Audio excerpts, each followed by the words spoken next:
ঐতিহাসিক 5ই আগস্টে ভারত আওয়ামী লীগকে মত বিনিময়ের সুযোগ দিয়ে বাংলাদেশের সঙ্গে দ্বিচারিতা করেছে। এ ঘটনাকে অস্বাভাবিক বলে মন্তব্য করেছেন প্রবাসী কল্যাণ ও বৈদেশিক কর্মসংস্থান প্রতিমন্ত্রী। বিকেলে রাজধানীর ঢাকা রিপোর্টার্স ইউনিটিতে জুলাই কারাবন্দীদের মুক্তি দিবসের আলোচনায় বক্তব্য রাখেন নুরুল হক নূর।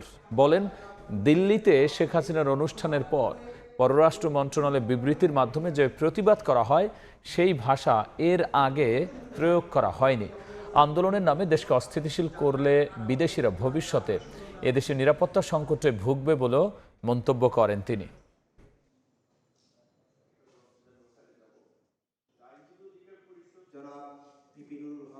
এই ঐতিহাসিক দিনে বাংলাদেশের মানুষ যখন স্মৃতিচারণ করছে এই গণহত্যা, সেই সময় ভারত বাংলাদেশের সাথে এই দ্বিচারিতা করছে।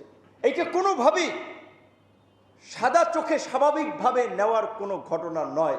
আগামীতে বাংলাদেশের প্রশ্নে, আমাদের অধিকারের প্রশ্নে সরকারকে আপাতত সহযোগিতা ছাড়া দ্বিতীয় কোনো রাস্তা নাই।